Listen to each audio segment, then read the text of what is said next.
¿Listos para el estudio de esta mañana? Ok, abran su Biblia a Juan capítulo 13, por favor. Juan capítulo 13.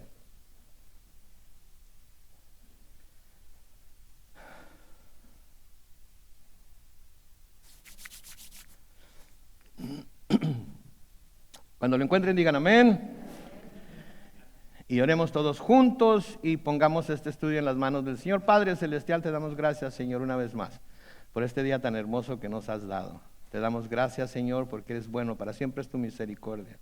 Te damos gracias, Señor, porque siempre que nos reunimos y abrimos tu palabra todos juntos y permitimos que el Espíritu Santo nos enseñe como iglesia y como individuos las cosas que tú tienes para nosotros, Señor, nos sentimos bendecidos, a veces nos sentimos retados, a veces nos sentimos sorprendidos de ver lo que tu palabra tiene para nosotros, pero siempre, Señor, nos sentimos que hemos sido de alguna manera acercados más a ti por medio de esa palabra santa.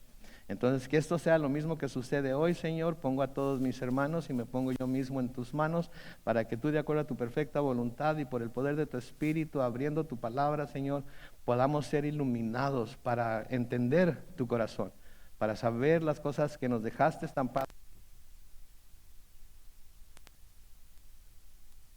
hacerte más y mejor. En el nombre glorioso de Cristo Jesús. Y la iglesia dice... Muy bien, estamos en el capítulo 13 del Evangelio según San Juan y a manera de repaso quiero nada más traernos hasta el punto en el que nos quedamos la semana pasada para que no nos perdamos de lo que está sucediendo. En este capítulo hemos estado viendo que el Señor está con sus 12 discípulos en lo que se llamaba y le llamamos todavía el aposento alto y estaba celebrando lo que conocemos como la última cena. De hecho estaban celebrando la fiesta de la Pascua, estaban celebrando la cena de la Pascua.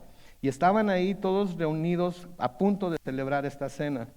Durante la cena, antes de celebrar la cena, les da lo que se ha llegado a conocer como el discurso del aposento alto, en donde va a comenzar una serie de enseñanzas que los va a preparar para las cosas que vienen delante con las que van a tener que lidiar. Mientras están sentados a la mesa, y más bien debería decir reclinados sobre la mesa, el Señor se quita su túnica, toma el papel del siervo más bajo de la casa y se dispone a lavarle los pies a los 12 discípulos. Es importante que veamos los 12 discípulos porque entre las personas a las que el Señor les lavó los pies y a la que sirvió como el menor de los siervos fue a aquel que en su momento lo iba a traicionar y lo iba a entregar a sus enemigos, que era Judas, ¿verdad? Entonces cuando llega Pedro le dice, noten ahí en capítulo 13 de Juan, en los versículos 8 al 11. Pedro le dice, el Señor llega a Pedro para lavarle los pies, ya les había lavado los pies a algunos de los demás, y Pedro le dijo, jamás me lavarás los pies. Y Jesús le respondió, si no te los lavo, no tendrás parte conmigo. Simón Pedro le dijo, entonces Señor, lávame no solamente los pies, sino también las manos y la cabeza. Noten el versículo 10, Jesús le dijo, el que está lavado no necesita más que lavarse los pies, pues está todo limpio. Y note la última parte del versículo 10 y luego el versículo 11. Y ustedes, hablando del grupo, están limpios, aunque no todos. Y es que él sabía quién lo entregaría, por eso dijo, no todos están limpios. Nosotros aquí sabemos, porque somos cristianos y hemos estudiado las Escrituras, que está hablando de Judas, ¿verdad? Está hablando de Judas, uno de sus discípulos. Es importante que veamos que Judas era alguien que se conocía como uno de los discípulos de Jesús, que había caminado con el Señor durante 30 años, pero desde que comenzó su ministerio terrenal, había caminado con él, había visto los milagros, había escuchado sus enseñanzas, había de alguna manera apoyado el ministerio, porque como vamos a ver más adelante, hasta era el tesorero de aquellos que seguían a Jesús. Entonces les dice, aunque no todos están limpios, y es que él sabía a quién lo entregaría, por eso dijo, no todos están limpios. En el versículo 12 al 17 sigue diciendo, después de lavarle los pies, Jesús tomó su manto y volvió a la mesa y les dijo, ¿saben lo que he hecho con ustedes? Ustedes me llaman maestro y señor y dicen bien, porque lo soy. Pues si yo, el Señor y el Maestro, les he lavado los pies, noten, también ustedes deben lavarse los pies los unos a los otros. Y a propósito, en cuanto al anuncio que Jorge acaba de dar, los ministerios se consideran como una de las formas en las que nosotros como cristianos nos lavamos los pies los unos a los otros. ¿Okay? Porque no está hablando aquí de literalmente tomar una toalla, tomar un recipiente con agua y lavarnos los pies. Algunos de ustedes, si son como yo, no permitirían que alguien les lavara los pies, ¿verdad? Pero no está hablando de eso, sino que está hablando de que nuestro servicio los unos a los otros toma el lugar en nuestro tiempo, en nuestra era, de lavarnos los pies los unos a los otros. Entonces es muy importante ese servicio. En el versículo 15 sigue diciendo, porque les he puesto el ejemplo, para que lo mismo que yo he hecho con ustedes, también ustedes lo hagan. De cierto les digo, el siervo no es mayor que su señor, ni el enviado es mayor que el que lo envió. Si saben estas cosas y las hacen, serán bienaventurados. Si saben estas cosas y las hacen, serán bienaventurados. En los siguientes versículos, noten, los versículos 18 al 20, de nuevo menciona algo que debería de haber captado la atención de ellos. No hablo de todos ustedes. ¿Ok? Estoy hablándoles a todos, pero no hablo de todos ustedes. El Señor nos habla a todos, pero a menudo no está hablando de todos. Porque hay ciertas cosas que el Señor tiene destinadas específicamente para algunos de nosotros y solamente para nosotros. Pero nos está hablando a todos porque hay cosas que todos debemos y necesitamos oír. Pero hay cosas que nada más nosotros recibimos. Y esa es una de las razones por las que debemos de meditar en las cosas que escuchamos en la iglesia para ver si el Señor nos está hablando a nosotros individualmente. Porque a menudo tenemos la tendencia a creer o pensar que el mensaje o el estudio o lo que el Señor está diciendo, lo está diciendo a toda la iglesia. Pero en realidad el Señor que conoce nuestros corazones nos habla a nosotros individualmente también. Y entonces tenemos que estar escuchando el mensaje y decir, oye, ¿y qué parte de este mensaje el Señor me lo está diciendo a mí exclusivamente? ¿Qué parte de este mensaje el Señor lo está diciendo a toda la iglesia? ¿Verdad? Entonces podemos pensar que ese ejemplo que dio nos lo está diciendo a nosotros individualmente, me lo está diciendo a mí individualmente o lo está diciendo a toda la iglesia. Bueno, pues yo estoy pensando que aquí el Señor lo está diciendo a toda la iglesia en primer lugar, pero luego estoy seguro que les está hablando a todos y cada uno de ustedes que deben escuchar ese mensaje y deben escuchar la voz del Señor para que sepan que los está llamando a hacer lo que Él hizo con sus discípulos. Amén. Entonces, noten, no hablo de todos ustedes, yo sé a quienes he elegido, pero es para que se cumpla la escritura, el que come pan conmigo levantó contra mí el talón. De nuevo, Jesús conocía bien a los que había elegido para que fueran sus discípulos y sabía lo que cada uno iba a hacer. Jesús nos ha escogido a todos nosotros y nos ha escogido a pesar de las cosas que no están bien en nosotros, a pesar de las cosas que tienen que cambiar en nosotros, porque no nos escogió para dejarnos como estamos, nos escogió para transformarnos más y más a la imagen, a su propia imagen, por medio del Espíritu Santo.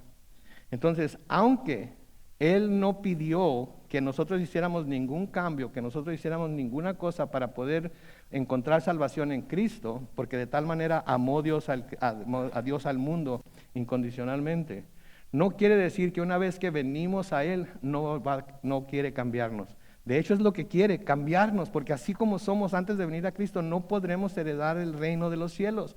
Tenemos que ser cambiados, tenemos que ser transformados. Y el cambio, las transformaciones que se van haciendo en nuestra vida son precisamente lo que nos deja saber a nosotros, no a los demás, a nosotros como individuos que en realidad somos, si somos salvos o no, si en realidad hemos creído como debemos creer o no. ¿Sí? No debemos entonces de preocuparnos tanto por ver lo que los demás están haciendo y por ver cómo los demás están viviendo y por ver cómo los demás están siendo transformados. Tengo que fijarme en cómo el Señor me está transformando a mí y darme cuenta de las cosas que una vez que vine a Cristo he podido dejar que antes no podía y las cosas que desde que vine a Cristo he podido hacer que antes nunca hubiera hecho. ¿Sí? Entonces Él nos conoce y a pesar de eso, a pesar de saber lo que íbamos a hacer, lo que no íbamos a hacer, Él nos escogió así como escogió a sus 12 discípulos. Y aquí donde dice el que come pan conmigo levantó contra mí el talón, Jesús está citando el Salmo 41 y el versículo 9 para explicar que lo que Judas estaba a punto de hacer era algo que estaba escrito desde mucho tiempo antes de que pasara. Desde mucho tiempo antes de que pasara. Lo que nos habla de nuevo acerca de la presencia del Señor Jesucristo. La presciencia del Señor Jesucristo, porque muchas de las cosas que le sucedieron a él ya tenía conocimiento de que le iban a suceder. Y cuando las expuso delante de los discípulos, era simplemente para que ellos se dieran cuenta que él podía hablar acerca de cosas que todavía no habían pasado, pero que estaban pasando porque él ya sabía lo que iba a pasar. No todo lo que iba a pasar lo sabía Jesús en su condición de hombre, porque hay algo que él no sabía en su condición de hombre. ¿Se acuerdan de qué era eso? El día y la hora en el que él iba a regresar a la tierra. Que dice, ni los ángeles del cielo lo saben. Entonces, cuando él estaba aquí como hombre, ¿sí? No las sabía todo necesariamente. Ahora que está en el cielo, él sabe exactamente, pero está esperando que el Señor, Dios, su Padre, le diga, es tiempo, arráncate. Entonces, noten lo que les dice en el versículo 19 y 20. Les digo esto desde ahora, antes de que suceda, para que cuando suceda, crean que yo soy. Lo que sea que la presciencia del Señor Jesucristo nos da a entender que Él es Dios, porque solo Dios conoce el principio del fin. Él es el primero y el último, ¿sí? Entonces, para que crean que yo soy. Versículo 20 les dice, de cierto les digo, el que recibe al que me envió, me recibe a mí. Y el que me recibe a mí, recibe al que me envió. Es curioso este versículo, esta frase, inmediatamente después de lo que hemos leído y antes de lo que vamos a leer ahora. Pero lo que estaba diciendo aquí el Señor Jesucristo es que el que lo iba a traicionar, ¿qué estaba haciendo con él? Lo estaba rechazando, porque lo iba a traicionar. No lo estaba aceptando bajo los términos que el Señor Jesucristo había venido. El que lo iba a traicionar quería un revolucionario que librara a Israel de la bota romana, o de aquel tiempo la sandalia romana, pero se le llama bota romana. Pero Jesucristo no vino en esos términos. Jesucristo vino a librar a su pueblo ¿de qué? De su pecado. Pero Judas no quería aceptar a Jesucristo bajo los términos que él había venido. Entonces, al traicionarlo, lo estaba rechazando. Y si lo estaba rechazando, él estaba rechazando ¿a quién? Estaba rechazando a Dios. Piensen eso de Judas, ¿ok? Porque llevaba ya sirviendo con el Señor Jesucristo algún tiempo. Ya había visto los milagros, ya había visto las sanidades, ya había escuchado las enseñanzas. Sin duda era de esos discípulos que gritaban amén en medio de la congregación, que estaban de acuerdo con lo que el Señor enseñaba, quizás. Pero que ahora cuando llega la prueba de fuego, ¿qué hace? Está dispuesto a rechazarlo, traicionándolo, entregándolo a sus enemigos. Hoy seguimos en el versículo 21 en donde leemos lo siguiente. Dicho esto, ¿qué es lo que acaba de decir? El que recibe al que me envió, al que envié, o al que yo envío, me recibe a mí, y el que rechaza al que yo envío, me rechaza a mí, y el que me rechaza a mí, rechaza al Padre. Dicho esto, Jesús se conmovió en espíritu y declaró, de cierto les digo, que uno de ustedes me va a traicionar. Otra vez, ya van varias veces que habla acerca de cómo uno de ellos lo va a traicionar, acerca de cómo uno de ellos lo va a rechazar. Y noten que dice que se conmovió en espíritu. ¿Sí? La palabra que se traduce conmovió, de acuerdo al diccionario Strong, la palabra también se puede traducir alborotar, se le alborotó el espíritu, se le inquietó el espíritu, empezó a turbarse en espíritu.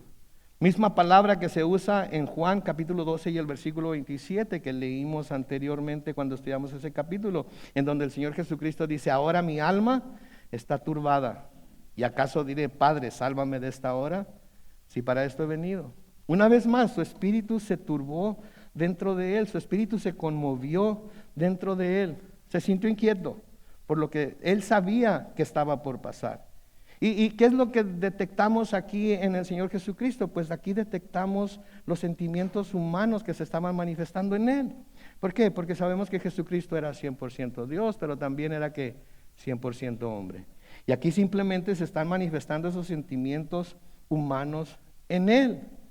Yo no sé si ustedes alguna vez han sentido su espíritu turbarse, moverse, temblar dentro de ustedes por algo que vieron, por algo que escucharon, por algo que se les dijo, por algo que experimentaron en su vida de personas que nunca hubieran pensado experimentarlo.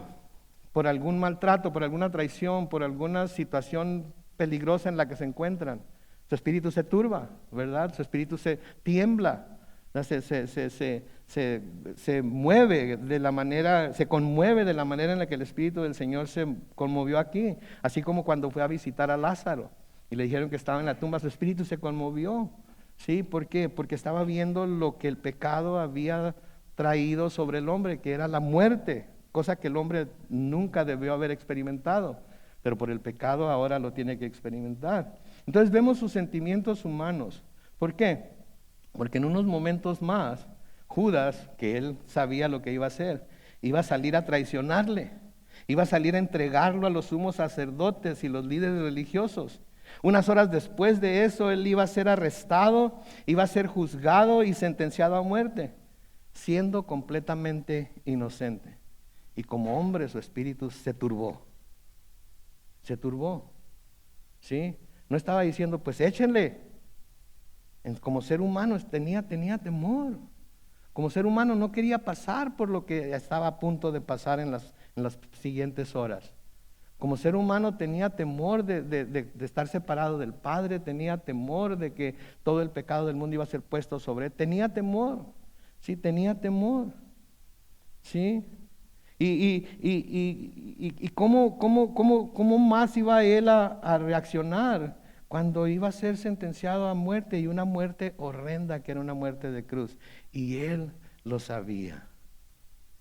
Pónganse a pensar ustedes, ¿cómo creen que se sentirían ustedes si supieran que eso es lo que viene en el futuro cercano para cada uno de ustedes? ¿Sí? Y por eso, mis hermanos, necesitamos estar completamente seguros de que nos encontramos en Cristo, de que no hemos solamente creído en, como los demonios creen, sino que le hemos creído a, porque cuando llegue el momento de nuestra partida no vamos a estar ansiosos, vamos a estar tranquilos, vamos a estar confiados en que cuando cerremos los ojos por última vez aquí en la tierra, la siguiente vez que los abramos, los vamos a abrir en la presencia del Señor. ¿Sí? Y esa es la manera de vivir, ¿sí? Y es también la manera de morir.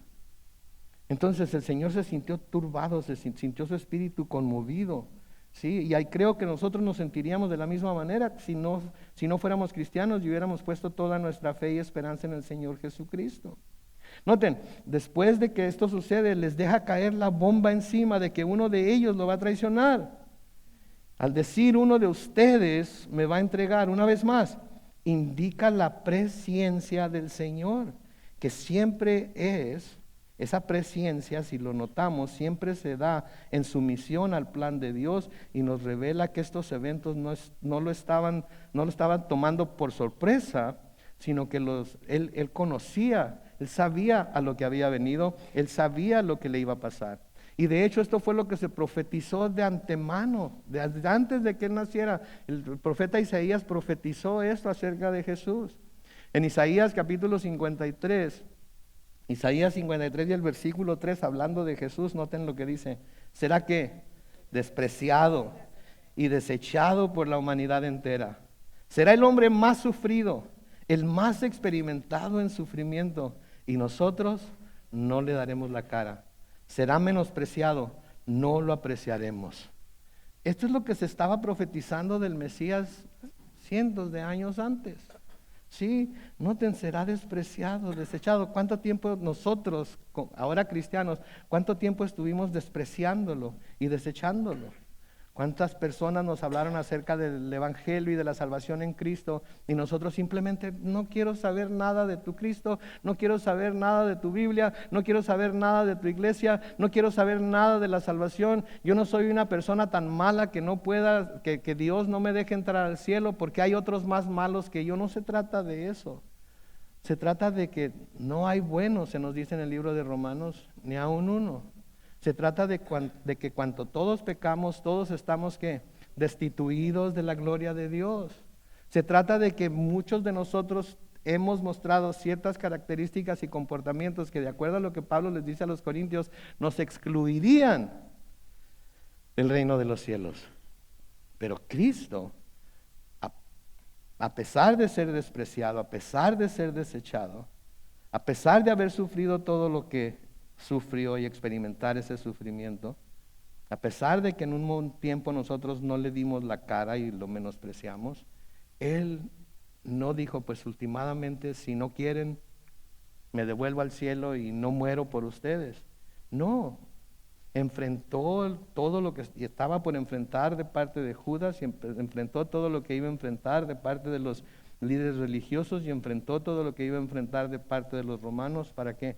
Para que por medio de ello Él pudiera pagar por nuestros pecados, o darnos el perdón por esos pecados, y ahora que nosotros podamos saber que las puertas del cielo están abiertas para nosotros. Cuando el Señor dice esto, que uno de ustedes me va a entregar, noten lo que pasa en el versículo 22, los discípulos se miraban unos a otros dudando de quién hablaba. ¿Se los imaginan? Están todos reclinados alrededor de la mesa. Están preparándose para comer. Y el Señor les dice esto. Y me imagino que inmediatamente como que se levantaron un poco y empezaron a verse todos. Como, ¿qué onda? ¿Quién crees que es? Preguntando, ¿quién crees que es? Y me imagino a Pedro, ¿vas a ser tú? ¿Eres tú? Porque Pedro no se hubiera apuntado a sí mismo, ¿verdad? ¿Eres? Y tratando de que alguien confesara quién iba a ser, ¿verdad? Pero nunca mirándose a sí mismo necesariamente. Entonces los discípulos empiezan a mirarse unos a otros, dudando de quién hablaba, dudaban de quién sería menos de sí, ellos serían. Qué curioso, ¿no? Que la naturaleza humana así es. Fíjense que fulano en el trabajo, por ejemplo, vamos a ir a la oficina, fíjense que alguien hizo esto y esto y esto otro y queremos saber quién es. Todo el mundo vamos a voltear a ver a los demás, ¿verdad? ¿Fuiste tú? ¿Fuiste tú? Porque yo no fui. Y hasta el culpable va a decir, yo no fui, ¿verdad? Porque tienen miedo a lo que les va a suceder, a lo que se les pudiera decir. Entonces así están los discípulos mirándose unos a otros, volteando a verse los unos a los otros, a ver si alguien confesaba. ¿Sí? En el Evangelio de Mateo, en Mateo capítulo 26, los versículos 20 al 22, hablando de esto, se nos dice, Mateo 26, 20 al 22, cuando llegó la noche, Jesús se sentó a la mesa con los 12, y mientras comían dijo, de cierto les digo que uno de ustedes me va a traicionar. Ellos se pusieron muy tristes, y cada uno comenzó a preguntarle, ¿soy yo, Señor? ¿Soy yo, Señor? ¿Por qué preguntaron, ¿soy yo, Señor? ¿No sabrían cada uno de ellos si eran o no el que lo iba a traicionar? Si no sabrían cada uno de ellos lo que había en su corazón, en realidad. Digo, yo hubiera sabido que si no soy yo, no soy yo. Y yo hubiera dicho, yo no soy, Señor. ¿Verdad? Yo hubiera brincado luego. Yo sé que no soy yo. A ver, bola de traicioneros, ¿quién de ustedes es el que va a confesar? ¿Verdad? Pero cuando preguntan, ¿soy yo, Señor? Era como que esperaban que los labios de Jesús pronunciaran las palabras, no eres tú. No eres tú. Porque la pregunta que están haciendo es una pregunta como, no soy yo, ¿verdad? Porque querían escuchar de los labios del Señor, no eres tú. ¿Por qué? Porque eso los absolvería delante de los otros 11. Porque cualquiera podría decir, yo no soy. Pero ¿quién podría conocer sus corazones? El único que podía conocer verdaderamente sus corazones era Jesús. Y entonces esperaban que el Señor dijera, no, Pedro, tú no eres, chihuahua, hombre, tú me reconociste como el Hijo del Dios viviente. O Juan, no, tú no eres, tú sabes que tú y yo somos uña y mugre, tú eres el discípulo que yo amo. O Jacobo, no, ¿cómo vas a ser tú si tú estuviste en el monte de la transfiguración? Chale, ni lo pienses. Pero el Señor no les revela quién era. El Señor no les revela quién era, aunque sí se los había revelado anteriormente. Sí se lo había revelado anteriormente. Quizás no estaban poniendo atención al Señor cuando el Señor les dice en el versículo 18, pero es para que se cumpla la escritura, el que come pan conmigo levantó contra mí el talón. Entonces Él ya les dijo, el que come pan conmigo. Entonces tiene que ser alguien que esté cerca de Él para poder comer del mismo pan. Y ahorita vamos a ver más acerca de esto. Sí, pero entonces se los reveló, pero no estaban poniendo atención. No estaban tan preocupados por lo que estaba sucediendo, por lo que el Señor estaba diciendo, por no ser ellos los inculpados, por traicionarlos. Estaban tan preocupados consigo mismos, con la cena de la Pascua, etcétera, etcétera, que ni siquiera pusieron atención a lo que el Señor les había dicho. Y esto creo yo que nos presenta un principio muy claro y muy necesario a nosotros como cristianos. Que a menudo cuando no prestamos cuidadosa atención a lo que las Escrituras dicen, podemos tomar decisiones y o adoptar posturas que no van de acuerdo con la voluntad de Dios. Cuando leemos las Escrituras nada más porque tenemos que leerlas, porque tenemos que completar nuestros 3 capítulos, nuestros 4 versículos. Cuando leemos las Escrituras nada más para cumplir con la obligación religiosa de leer las Escrituras, si no estamos prestando atención a lo que estamos leyendo, en dónde nos tiene el Señor, y a menudo en donde estamos en las Escrituras es en donde estamos en nuestra vida personal, pero tenemos que estar prestando atención. Por alguna razón, ahorita estamos en el Evangelio de Juan, y creo que todos hemos podido aprender ciertos principios a través del Evangelio de Juan que todos ahora reconocemos que necesitábamos aprender. Algunos los hemos guardado en nuestro corazón porque no queremos pecar contra el Señor. Algunos de esos principios los recibimos en el momento, pero se nos han desaparecido de la mente y el corazón por una razón u otra. Pero siempre debemos prestar atención a lo que el Señor nos está tratando de decir, de nuevo, como iglesia, pero también como individuos. Porque si no estamos prestando atención a lo que nos está diciendo, cómo nos lo está diciendo, y discernimos cómo lo debemos aplicar a nuestra vida, entonces no estamos creciendo espiritualmente. Estamos recibiendo conocimiento nada más, pero ese conocimiento se queda en nuestro cerebro por algún tiempo, pero no le damos la oportunidad de que llegue a nuestro corazón y la semilla de la palabra germine en nuestro corazón y crezca y nos ayude a madurar en esa palabra. Y es importante porque creo que es una de las razones por las que Judas cayó en el error que cayó. Sí, y vamos a ver más de eso adelante. Pero a menudo, de nuevo, cuando no prestamos cuidadosa atención a lo que las Escrituras dicen, podemos tomar decisiones o adoptar posturas que no van de acuerdo con la voluntad de Dios. Y si no van de acuerdo con la voluntad de Dios, no vamos a ver crecimiento en nuestras vidas, no vamos a ver fruto en nuestras vidas, no vamos a estar siguiendo el ejemplo de nuestro Señor, porque se necesita, de nuevo, leer las Escrituras, pero también debemos poner cuidadosa atención a ellas para que podamos discernir cómo aplicarlas a nuestra vida, porque ahí está lo importante, la aplicación a nuestra vida. Una medicina de nada nos sirve si no nos la aplicamos, ¿no es cierto? Mira, esto es muy bueno para las raspaduras, para las cortadas ligeras, para las quemaduras, ¿verdad? Te conviene el tubo grande de esta buena medicina, decía aquel comercial, ¿se acuerdan? ¿Cuál es la medicina? Ah, sí se acuerda, ahorita le conviene el tubo grande de esto. Pero si lo compra y lo pone en el botiquín o lo guarda en el cajón, se hace una cortada, como la que traigo aquí en la uña, se hace una cortada, me dolió ahorita que me toqué, por eso me acordé. Se hace una cortada, pero nunca se la aplica, ¿le va a servir de algo la medicina? La palabra de Dios es lo mismo, si la escuchamos, si la aprendemos, nos la memorizamos y la entendemos, pero no la ponemos en práctica, ¿de qué nos sirve? De nada. Pero si la ponemos en práctica, entonces esto nos ayuda a crecer espiritualmente, nos ayuda a conocer mejor a Dios y nos ayuda a actuar de acuerdo a su perfecta voluntad. Por eso Pablo les escribe a los colosenses en Colosenses 3, los versículos 16 y 17. Noten, y quédense en el 16 un momento, ¿ok? En el versículo 16 dice, la palabra de Cristo habite, ¿qué? Ricamente. La palabra de Cristo habite ricamente.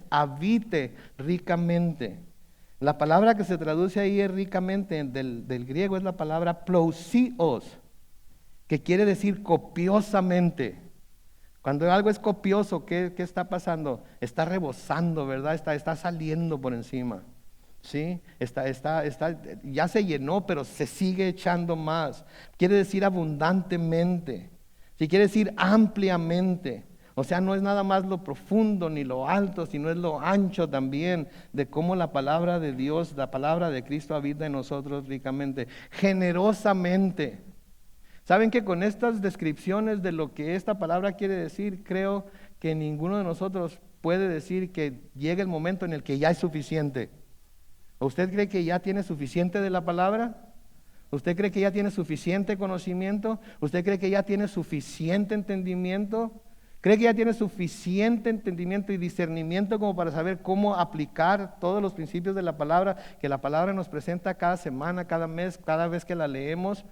No, tenemos que estar en ella continuamente, continuamente tenemos que estar en ella. ¿Sí? Entonces, de nuevo, la palabra de Cristo habite ricamente en ustedes. Y luego noten lo que sigue diciendo la segunda parte del versículo 16. Instrúyanse y exhórtense unos a otros con sabiduría. Canten al Señor salmos, himnos y cánticos espirituales con gratitud de corazón. Versículo 17. Y todo lo que hagan, ya sea de palabra o de hecho, háganlo como en el nombre del Señor Jesús, dando gracias a Dios el Padre por medio de Él. ¿Sí? Entonces, no, instrúyanse. ¿Cómo nos vamos a instruir los unos a los otros? Preguntándonos. Hermano, ¿qué está haciendo Dios en tu vida? ¿Qué te dijo Dios en este domingo que nos reunimos? ¿Cómo entendiste tú lo que dijo el pastor en esta situación? ¿O cómo podemos aplicar? Dime tú qué entendiste de cómo aplicar lo que estamos estudiando en el Evangelio de Juan en nuestra vida, en este tiempo en el que estamos viviendo. Esa es la manera en la que debemos instruirnos, exhortarnos los unos a los otros. Pero luego dice con toda sabiduría. Entonces debemos estar exhortándonos los unos a los otros. Por eso somos parte de la iglesia, somos parte del cuerpo de Cristo, porque todos los miembros del cuerpo de Cristo, ¿sí?, están ahí y sirven para alimentar, fortalecer y ayudar a los otros miembros. Por eso se nos compara como iglesia a un cuerpo. Todos somos diferentes miembros, pero todos tenemos que contribuir para que todo el resto de la membresía pueda crecer, pueda madurar, pueda servir, pueda entregarse completamente al Señor. Debemos estarnos exhortando los unos a los otros al amor y a las buenas obras, nos dice el libro de Hebreos. Sí, esta es la razón por la que estamos aquí. Entonces, cuando alguien dice necesitamos voluntarios para esto, no es la persona que está aquí enfrente, como en este caso fue Jorge, tratando de convencer a gente que ayude en esos ministerios. Es el Señor usando a la necesidad y a través de Jorge, guiado por el Espíritu Santo, ¿sí?, comunicándole a su cuerpo, a los miembros de su cuerpo, que hay ciertas necesidades que ¿quién debe de cubrir? Los miembros del cuerpo. Y eso reta nuestra fe, ¿no es cierto? Porque hay dos reacciones. A mí nadie me va a decir lo que debo hacer ni lo que tengo que hacer. O yo no tengo el talento para hacer esto, aquello o lo otro. Cuando en realidad la reacción que debemos tener es: Señor, ¿será que me estás llamando a mí a hacer este ministerio? ¿Será que me estás, y si me estás llamando, Señor, yo no me siento capaz para hacerlo, pero si me estás llamando, yo sé que tú me vas a dar la habilidad para hacerlo y lo voy a hacer como para ti, lo voy a hacer en tu nombre, para que tu pueblo sea bendecido, para lavarles los pies, por así decirlo, a mis hermanos y hermanas y puedan disfrutar de los servicios y puedan también enviar por medio de las diferentes plataformas que usamos el mensaje del Evangelio a todo el mundo. Sí, de nuevo el versículo 17, y todo lo que hagan, ya sea de palabra o de hecho, háganlo en el nombre del Señor Jesús, dando gracias a Dios el Padre por medio de Él. A Timoteo, Pablo le escribe en 2 de Timoteo capítulo 2 y el versículo 15. Noten, procura con diligencia. ¿Qué quiere decir diligencia? ¿Mande? Con constancia, con darle la importancia que se necesita, ligeramente, ¿verdad?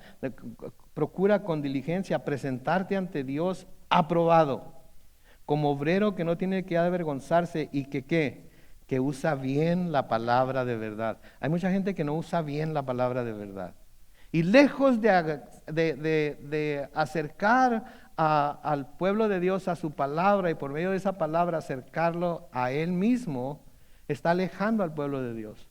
Sí, con enseñanzas equivocadas, con enseñanzas falsas y en algunos casos hasta con herejías.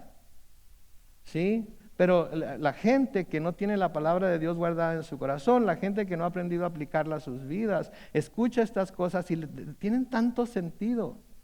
Sí, yo no sé si a ustedes les ha tocado ir al Costco y que les dejen una tarjetita ahí de la hermana fulana o el hermano fulano, o si han visto los anuncios en la televisión, que nunca había visto yo antes, especialmente en México, tantos anuncios acerca de clarividentes y profetas y apóstoles y etcétera, etcétera, etcétera, ofreciendo limpias y ofreciendo decirles el futuro. Y ¿saben por qué lo hacen? Porque tienen clientela, porque tienen público.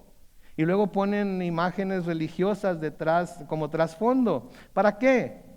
Para hacer a la gente creer que de alguna manera tienen algo que ver con la Biblia, tienen algo que ver con Dios. ¿Y saben cuánta gente mal instruida va con esas personas para que les lean el futuro, para que les digan lo que va a pasar, los números de la lotería con los que puede ganar, los colores con los que puede ir, etcétera, etcétera? Muchísima gente. Por eso pagan lo que pagan para poner esos anuncios en la televisión. Sí, entonces tenemos que tener mucho cuidado, debemos de ser como este obrero que Pablo menciona aquí a Timoteo, que no tiene de qué avergonzarse y que usa bien la palabra de verdad, que usa bien la palabra de verdad, que la está estudiando, no sacando un versículo de su contexto para de alguna manera promover la doctrina o la enseñanza que la persona quiere, sino viendo todo en el contexto, viendo en qué tiempo fue escrito, para quién fue escrito, cómo era la cultura en aquel tiempo, qué era lo que se acostumbraba en aquel tiempo. Y luego, ya con toda esa instrucción, buscar transferirlo a nuestro tiempo, porque no podemos aplicar todo lo que está en la palabra a nuestro tiempo necesariamente. Hay cosas que son exclusivas para el tiempo y las personas para quienes se escribió. Nos presentan principios acerca de cómo es Dios, pero eso no garantiza que Dios va a hacer lo mismo que hizo entonces, hoy. Aunque, dadas las circunstancias, Él podría, pero ¿de quién depende? De Él, porque Él es soberano.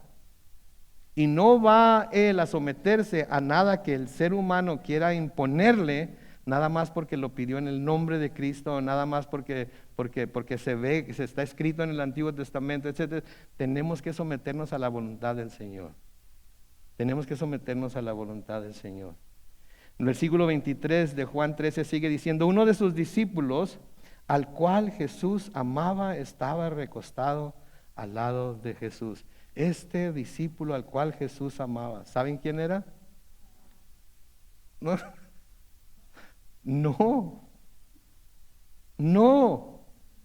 Yo sabía que iban a decir que era Juan. ¿Saben quién era?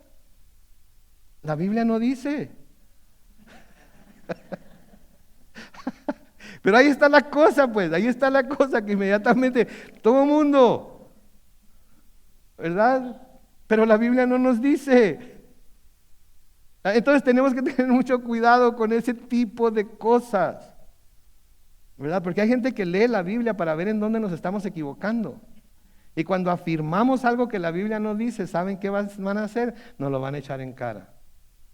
Entonces tenemos que tener mucho cuidado. Ahora, hablando de que estaba recostado al lado de Jesús. No es que estuvieran acostados todos comiendo, pero en aquella época, y por eso aquí va lo importante de la época y de las costumbres, etcétera, etcétera.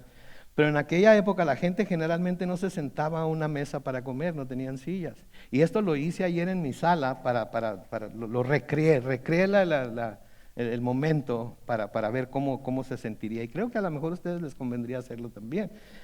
Pero no se sentaban a una mesa para comer con sillas en una mesa, etcétera, etcétera. Se recostaban o se reclinaban al lado de una mesa bajita, como de 12 pulgadas.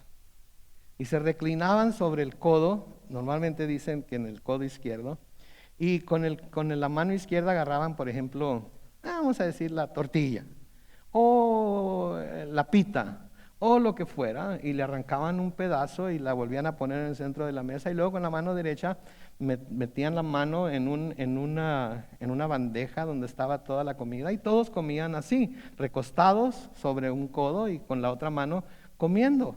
Y todos comían del mismo traste, tenían varios trastes en las mesas y todos comían del mismo. Cuando estaba pensando en esto, me acordé de cuando iba a Campeche a comer tacos de cochinita pibil. No, déjenme decirles por qué. Porque cuando íbamos a Campeche y a Yucatán, había pueblitos como Tequit y Tecot, etcétera, etcétera. Y nos parábamos en puestecitos a comer trancas, que son unos virotitos así largos de cochinita pibil o tacos de cochinita pibil. Y cuando uno pedía tacos, ¿saben lo que hacían? Agarraban la tortilla, la ponían encima de la cochinita, le arrancaban el pedazo de carne y así nos lo daban. Así era como comían en este tiempo. Agarraban la tortilla o el pan o lo que fuera, el pan sin levadura, y lo ponían sobre la comida y agarraban el puño y se lo metían en la boca y se lo comían. Entonces por eso dice que estaba recostado al lado de Jesús. ¿Sí? Los pies se extendían a un lado de la mesa o se doblaban las rodillas y se ponían debajo de la mesa. Entonces, estando recostado de esa manera, la cabeza de una de las personas estaba muy cerca del pecho de la otra persona. Por eso vemos a Juan en la pintura de la última cena, cómo vemos al que se supone que es Juan, con la cabeza casi en el pecho de Jesús, ¿verdad? Pero no era porque estaban sentados y él estaba ahí interrumpiendo al Señor, sino porque estaban recostados y su cabeza quedaba naturalmente cerca del pecho del Señor, ¿sí? Noten que se menciona que el discípulo que Jesús amaba estaba acostado al lado de Jesús. Y la pregunta surge, ¿quién era ese discípulo a quien Jesús amaba? Bueno, pues chequen esto. Juan menciona a este discípulo 4 veces en su evangelio. 4 veces lo menciona en todo su evangelio, pero nunca dice que está hablando de sí mismo. Pero la tradición, ¿escucharon esa palabra? La tradición de la iglesia primitiva lo identifica como Juan, el que escribió este evangelio. Entonces, todos dijeron Juan porque eso va de acuerdo con ¿qué? Con la tradición, pero no de acuerdo con las escrituras. Ahora hay razones por las que podemos pensar que es Juan el discípulo que él amaba, ¿verdad? Pues viene a la mente cuando estaba en la cruz y estaba María ahí a un lado de la cruz y estaba Juan ahí a un lado de María y el Señor Jesucristo le dice, mujer, he aquí tu hijo, hijo, he aquí tu madre, y entonces él la recibió y cuidó de ella. Otra cosa que podríamos decir que es porque Juan era el discípulo que Jesús amaba fue porque a él le dio, aun cuando fue en el exilio en la isla de Patmos, le dio ¿qué? La revelación del Apocalipsis, que Apocalipsis y revelación es la misma palabra. Entonces pudiéramos decir ciertas cosas que identificarían a Juan como que él es el discípulo a quien Jesús amaba, pero ¿no amaría a todos sus discípulos? Yo creo que sí, lo leímos hace un par de semanas, los amó hasta el fin, ¿verdad? Pero había una relación especial con él por alguna razón. Pero nunca se nos dice que es Juan, aunque yo no estoy diciendo que no haya sido Juan, tampoco puedo decir dogmáticamente, como ustedes lo dijeron, que es Juan, porque la Biblia no nos dice que es Juan. Entonces, ¿quién fue el discípulo al que Jesús amaba? A todos sus discípulos. Pero en este caso no se nos menciona específicamente que haya sido Juan, ¿verdad? Versículo 24 dice, al discípulo que Jesús amaba, Simón Pedro le hizo señas para que preguntara quién era aquel de quien Jesús hablaba. Ahora, quiero que noten algo aquí. Evidentemente Pablo no estaba sentado junto a Jesús, ¿se dan cuenta? Pedro no estaba sentado junto a Jesús. Se suponía o se supone que Pedro era el mero mero, ¿no? Después de Jesús él iba a quedar, él iba a ser el primer papa, etcétera, etcétera, ¿verdad? Pero el mero mero no estaba sentado ni siquiera cerca de Jesús. Estaba tan lejos de Jesús que tuvo que decirle al discípulo que Jesús amaba, pregúntale quién va a ser. Pregúntale quién va a ser. ¿Sí? Entonces Pedro, al ver que Juan era el que estaba más cerca de Jesús, y a propósito, ¿saben quién era el otro? Uno estaba a la derecha y el otro estaba a la izquierda. ¿Saben quién era el otro que estaba al lado de Jesús? Judas. Qué contraste tan grande, ¿no? De un lado y otro. De un lado el que él amaba, de otro lado al que había amado, pero él no le importó y de todas maneras le entregó. Bueno, más adelante vamos a ver esto. Entonces, Pedro no estaba sentado junto a Jesús y entonces le pide a Juan o al discípulo que Jesús amaba que le preguntara él quién iba a traicionarle. En el versículo 25 dice, entonces el que estaba recostado cerca del pecho de Jesús le dijo, Señor, ¿quién es? Respondió Jesús, es aquel a quien yo le dé el pan mojado. Y enseguida Jesús mojó el pan y se lo dio a Judas Iscariote, hijo de Simón. Y después del bocado, noten, Satanás entró en él. Y entonces Jesús le dijo, lo que vas a hacer, hazlo pronto. Noten, entonces de nuevo el Señor les da una idea de quién va a ser. De hecho, les está diciendo claramente con lo que va a suceder en los próximos minutos. Ellos debieron haber captado quién iba a ser el que que lo iba a traicionar. ¿No es cierto? Jesús sabía, nosotros sabemos, pero ellos vieron y escucharon todo lo que el Señor Jesucristo dijo y de todas maneras no captaron. Pero noten, me interesa a mí lo que dice el versículo 27, que dice, después del bocado, Satanás entró en él. Y entonces Jesús le dijo, lo que vas a hacer, hazlo pronto. ¿Por qué me interesa esto? Porque Judas se supone que era un discípulo de Jesús. Judas se supone que tenía toda la enseñanza que Jesús había dado. Judas había visto a Jesucristo echar fuera demonios de gente que estaba poseída. Judas vio todo esto y de todas maneras, cuando llegó el momento, dice que el Satanás entró en él. ¿Y cómo es posible?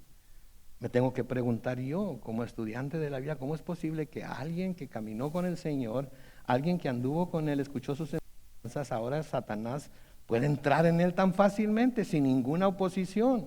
¿Sí? Se nos dice en el versículo 2 de este capítulo, que el diablo ya había puesto en el corazón de Judas Iscariote, hijo de Simón, que entregara a Jesús. ¿Sí? Que Satanás ya había puesto, el diablo ya había puesto en el corazón de Judas Iscariote que entregara a Jesús. Ahora, Satanás puede poner cosas en nuestro corazón, pero no directamente en nuestro corazón. Tiene que usar influencias externas para poder incitarnos o tentarnos a hacer cosas que no debemos hacer. Nunca puede, como cristianos, y vamos a ver por qué, nunca puede meterse en nuestra mente, nunca puede entrar en nuestro corazón y poner ninguna clase de tentación ahí. Pero sí puede usar cosas externas para llamar nuestra atención, para que pongamos nuestros ojos en ellas, para que empecemos a pensar en ellas, y tarde o temprano esas cosas nos pueden arrastrar y llevarnos por el mal camino. ¿Ok? ¿Me explico con eso? Entonces Satanás no puede meterse en nuestra mente, Satanás no puede meterse en nuestro corazón, pero sí puede usar influencias externas, personas incrédulas, ¿sí? Cosas que vemos, cosas que oímos, cosas que disfrutamos, para tratar de tentarnos y para tratar de hacernos seguir sus caminos, para seguir sus enseñanzas, para seguir las falsedades que él presenta. Pero aquí no solamente nos dice que ya le había puesto en el corazón de Judas entregar a Jesús, sino que Satanás finalmente... ¿Sí? Y es una vez que entra en él, que el Señor definitivamente supo que había entrado en él, es cuando el Señor le dice que lo que va a hacer lo haga pronto. Entonces, aunque el diablo influenció a Judas y finalmente lo llevó a hacer lo que hizo, las acciones de Judas fueron el resultado de los pensamientos más profundos de su propio corazón. Porque de dónde nos dice el Señor que salen los homicidios, los adulterios, los robos, etc. ¿De dónde sale todo eso? Del corazón, del corazón. Entonces eso era lo que Judas ya tenía en su corazón. Y por eso el Señor lo usó, porque el Señor, sabiendo lo que Judas era, sabiendo cómo iba a reaccionar, sabiendo lo que tenía en su corazón, entonces el Señor dice, ok, este va a servir el propósito de entregar a mi hijo a los sumos sacerdotes, porque eso es lo que ya tiene en su corazón. Y entonces es cuando Satanás, teniendo todo eso, sabiendo que Judas tenía todo eso en su corazón, Satanás finalmente entra en él. ¿Sí? Cuando Jesús les dice a sus seguidores que si quieren seguirlo deben de comer su cuerpo y deben de beber su sangre, sucede algo. Vean ahí en su Biblia, en Juan capítulo 6. Vean en su Biblia, Juan capítulo 6, unas páginas hacia la izquierda. Sí, el Señor les dice a sus seguidores que deben comer su cuerpo y deben beber su sangre. Y si nos dice en Juan capítulo 6, comenzando con el versículo 66, que a partir de entonces, noten, muchos de sus discípulos dejaron de seguirlo y ya no andaban con él. ¿Muchos de los qué? De sus discípulos, o sea que tenía más de los 12, toda gente que lo seguía y quería aprender de él los llamaba sus discípulos. Entonces así hay muchos discípulos, ¿sí? Entonces, noten que se les llama discípulos, pero vemos que cuando las cosas se ponen difíciles o que hay algo que no entienden completamente, ¿qué es lo que hacen? Dejan de seguirlo y dejan de andar con él, ¿sí? Lo que nos dice que esto también puede suceder en nuestros días, que haya muchos discípulos, ¿sí? Que dicen ser seguidores, que dicen ser aprendices, que dicen querer caminar con el Señor, pero que cuando las cosas se ponen difíciles, ¿qué hacen? Se apartan de él. Versículo 67 de Juan capítulo 6 sigue diciendo, entonces Jesús dijo a los 12, ¿también ustedes quieren irse? Simón Pedro le respondió, Señor, ¿a quién iremos? Tú tienes palabras de vida eterna. Y nosotros hemos creído y sabemos que tú eres el Cristo, el Hijo de Dios. Esta no es la primera vez que Pedro le dice esto. ¿Se acuerdan cuando se lo dijo otra vez? En el monte de la transfiguración se lo dijo también, que él lo reconocía como el Hijo del Dios viviente. Versículo 70, noten, Jesús le respondió, ¿y acaso no los he escogido yo a ustedes 12? Ahora, los que no querían seguirlo se fueron, se quedan los 12 y el Señor les dice, ¿acaso no los he escogido yo a ustedes 12? Y luego noten lo que sigue, y uno de ustedes es que es un diablo, ande pues. Entonces ahí es la razón por la que Satanás pudo entrar en Judas. ¿Por qué? Porque Judas ya era ¿qué? Ya era un diablo, ya era hijo de Satanás, ya era lo que se le llama el hijo de perdición, ¿sí? Nunca fue cristiano, nunca fue creyente, nunca recibió verdaderamente a Jesús. Anduvo mientras le convenía porque él tenía la tesorería. Anduvo hasta que Jesús no hizo lo que él esperaba que hiciera, que fuera levantarse en contra de Roma para quitar la bota romana del cuello de Israel. ¿Sí? ¿Acaso no he escogido yo y uno de ustedes es un diablo? Y nos dice claramente en el versículo 71, y se refería Jesús a Judas Iscariote, hijo de Simón, porque este era uno de los 12 y era el que lo iba a entregar. Entonces Judas Iscariote nunca hizo una profesión de fe como la hizo Pedro en el monte de la transfiguración, como Pedro lo está haciendo quizás aquí a nombre de los otros 10 discípulos juntamente con él. Nunca hizo esa profesión de fe, aunque fue discípulo e incluso uno de los 12 del círculo inmediato de Jesús. Nunca se nos dice que hubiera creído. Anduvo con él mientras le convino. Anduvo con él para ver si lograba lo que él quería lograr por medio de él. Sí, ahí mismo en Juan capítulo 6, pero miren el versículo 64. El Señor Jesucristo aquí dice, pero hay algunos de ustedes que ¿qué?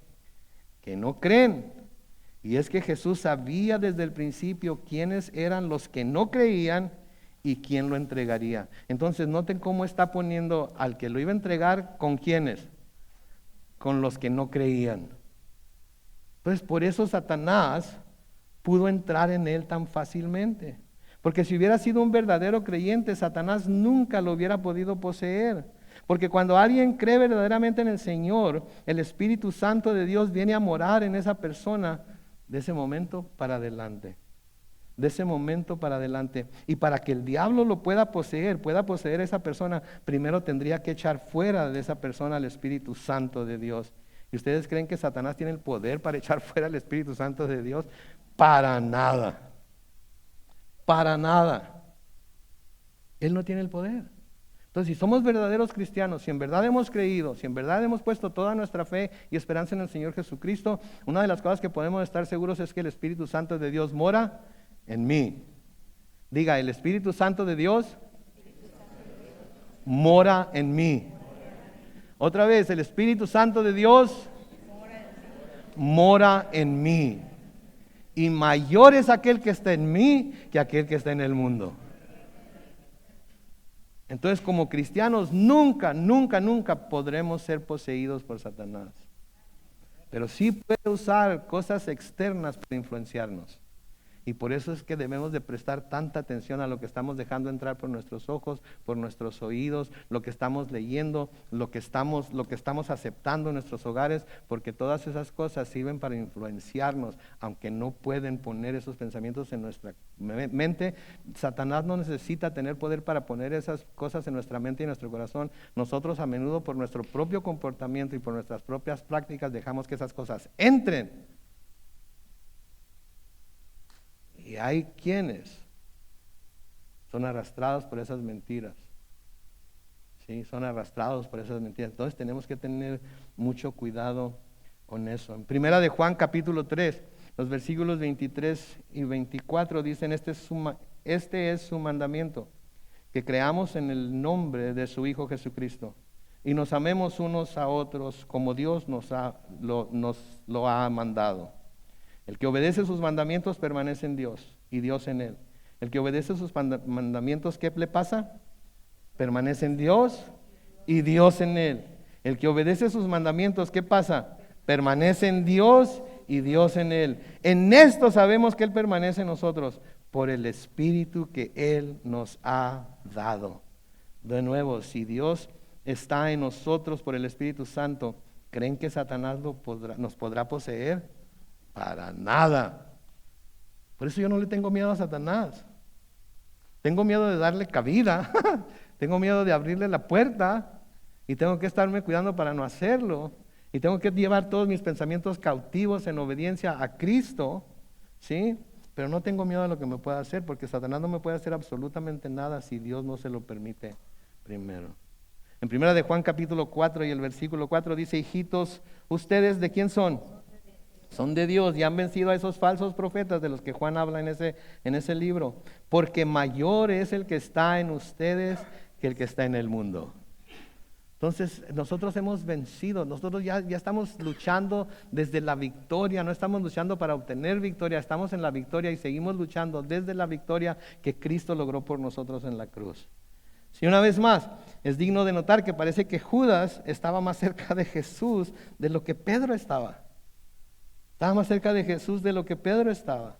De hecho, parecía que estaba tan cerca de Jesús que él pudo decirle aquí y en Mateo 26, 25 a Judas que lo que le dijo sin que el resto de los discípulos lo pudieran oír.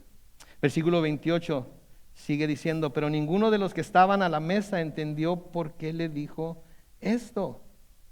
Ninguno de los que estaban a la mesa entendió por qué les dijo esto. Versículo 29, y es que como Judas tenía la bolsa, algunos pensaban que Jesús le decía que comprara lo necesario para la fiesta o que diera algo a los pobres. Entonces, cuando el Señor le dice lo que le dice, tanto en Mateo como en Juan, los que llegaron a escucharlo ni en cuenta tuvieron lo que les dijo o no lo entendieron. ¿Sí? No lo entendieron. Y todos pensaron que como él era el tesorero, el Señor lo había enviado a comprar las cosas que iban a necesitar para la cena de la Pascua o para que les diera a los pobres.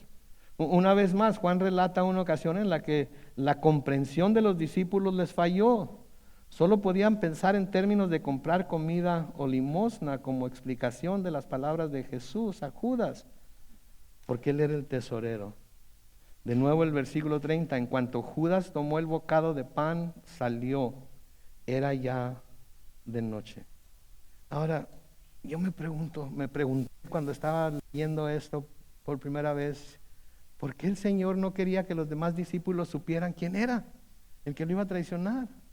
¿Por qué no, digo, hubiera dicho quién era? ¿No es cierto? Les hubiera dicho. Pero ¿qué creen ustedes que hubieran hecho los discípulos si el Señor les dice claramente quién era? Lo brincan y le dan bamba con picayelo, ¿no? ¿O ustedes no hubieran hecho lo mismo? ¿Cómo que vas a traicionar al Señor? Ven para acá, Judas, hijo de tu madre, vente, vamos a ponerte una recia. Y el Señor no quería que eso sucediera. ¿Por qué? Porque para esto había venido Él. Y el versículo 27, no lo van a poner en la pantalla. El Señor dijo, ahora mi alma está turbada. ¿Y acaso diré, Padre, sálvame de esta hora? Sí, para esto he venido. Entonces Él no quería que, se fijan, Él no quería que nada estorbara a la perfecta voluntad de Dios. Y la perfecta voluntad de Dios era que Él fuera tomado preso, que fuera juzgado, que fuera azotado, que fuera golpeado, que se le pusiera una corona de espinas y fuera clavado en una cruz para salvarnos a usted y a mí. Y Él no quería que nada le estorbara para llevar a cabo la voluntad de su Padre. Porque si hubiera querido, tuvo oportunidad de hacerlo, pero no lo hizo. De nuevo el versículo 30, en cuanto bocado de pan salió y era ya de noche. Noten, Juan ve un significado simbólico aquí en el hecho de que fue de noche cuando Judas partió. ¿Por qué? Porque había oscuridad espiritual en el alma de Judas. Había oscuridad espiritual en el alma de Judas, así como hay oscuridad espiritual en el alma de cualquier persona que no cree en Jesús. ¿Sí? De cualquier persona que no cree en Jesús hay esa oscuridad espiritual, porque para eso vino el Señor Jesucristo. Pero el hecho de que mucha gente no quiera ir a la luz va a ser motivo de condenación para esa gente. En Juan capítulo 3 y el versículo 19, Juan 3, 19 se nos dice, y esta es la condenación, que la luz vino al mundo, pero los hombres amaron más las tinieblas que la luz. ¿Por qué? Porque sus obras eran malas. Entonces Judas prefirió las tinieblas que la luz. Judas prefirió volverse a las tinieblas después de andar en la luz, después de conocer la verdad, después de seguir a Jesucristo y escuchar sus enseñanzas y ver sus milagros, decidió volverse a las tinieblas. En Juan, miren ahí en su Biblia, en Juan capítulo 12, los versículos 35 y 36. Juan capítulo 12, versículos 35 y 36. Jesús les dijo, por un poco más de tiempo la luz está entre ustedes. Mientras tengan luz, caminen para que no los sorprendan las tinieblas. Porque el que anda en tinieblas no sabe por dónde va. Mientras tengan la luz, crean en la luz para que sean hijos de la luz. Noten lo que dice, el que anda en tinieblas no sabe por dónde va. Judas no sabía lo que estaba por venir a su vida. Judas no sabía la culpabilidad que iba a sentir por haber entregado a un hombre justo a la muerte. ¿Y qué es lo que termina haciendo? En lugar de arrepentirse e ir a pedir perdón, ¿qué hace? Termina ahorcándose él mismo. Quiso seguir a las tinieblas y las tinieblas lo jalaron al punto de matarse a sí mismo. ¿Sí? Mis hermanos, nosotros hemos sido rescatados de las garras de las tinieblas. Amén. Y hemos sido llevados a la luz admirable de nuestro Señor. Amén. Mantengámonos en la luz entonces. Andemos siempre en la luz como Él está en la luz. ¿Sí? Busquemos estar siempre donde está la luz y no movernos hacia las tinieblas de las cuales ya hemos sido rescatados. No seamos como Judas, que tuvo la oportunidad, pero prefirió las tinieblas. ¿Por qué? Porque sus obras eran malas. ¿Sí? En Juan capítulo 2, ahí noten en su Biblia, yo soy la luz y he venido al mundo para que todo aquel que cree en mí no permanezca en tinieblas. Entonces la pregunta es, si no tenemos que permanecer en tinieblas, ¿para qué permanecer? ¿Por qué permanecer en ellos? Si tenemos la luz, ¿por qué no andar siempre en la luz? Cuéstenos lo que nos cueste. Y a veces entrar a la luz es vergonzoso porque nos damos cuenta de lo desarreglados que estamos. Nos damos cuenta de en realidad cómo somos. La luz nos lo revela, pero no nos lo revela para condenarnos, nos revela para transformarnos. Pero si decidimos permanecer en las tinieblas, esas tinieblas un día nos van a condenar. Y si somos cristianos y queremos permanecer en las tinieblas, un día vamos a sufrir las consecuencias, la disciplina de parte de Dios por querer jugar con las tinieblas. Mis hermanos, no queremos ni lo primero ni lo último. De nuevo, queremos andar en la luz como Él está en la luz, para poder tener siempre comunión con Él y comunión los unos con los otros. Amén. Oremos. Bendito Padre Celestial, te damos gracias por tu palabra una vez más, Señor, porque es lámpara a nuestros pies, lumbrera a nuestro camino. Te damos gracias, Señor, por enseñarnos tan claramente estos principios, oh Dios, y por usar a todas las personas que tú escogiste para parte de tu ministerio, tanto aquellos que fueron verdaderos discípulos como los que no lo fueron. Porque en unos podemos ver lo que debemos estar siendo y haciendo nosotros para poder estar seguros de que estamos seguros, de que estamos seguros, de que estamos caminando en tu luz, de que hemos sido sacados de las tinieblas en las que nos encontrábamos antes y ahora estamos en tu luz admirable. Los otros, Señor, nos muestran que hay gente que cree estar en la luz, pero no lo está, porque no ha creído con todo su corazón, porque todavía sigue, su vida se lo revela, no a los demás, porque los demás no podemos ver los corazones de los otros, pero debe estarlo revelando a sí mismo. Y cuando haces que nos veamos nosotros mismos en lo que es el espejo de la palabra de Dios, lo haces no para condenación, sino para convicción. Y la convicción es para convencernos de que necesitamos cambiar. Así es que hoy, Señor, trae convicción a tu pueblo. Trae convicción a cada uno de nuestros corazones, Señor. Trae convicción a aquellos que necesitan sentir convicción. Trae, Padre Santo, seguridad de espíritu a aquellos que están viviendo de acuerdo a tu perfecta voluntad en la luz. Pero a los que no estemos haciéndolo, Señor, trae una convicción verdadera, una convicción de tu espíritu que nos lleve a cambiar nuestro camino para poder vivir de una manera en la que te honre a ti y nos haga sentirnos seguros a nosotros.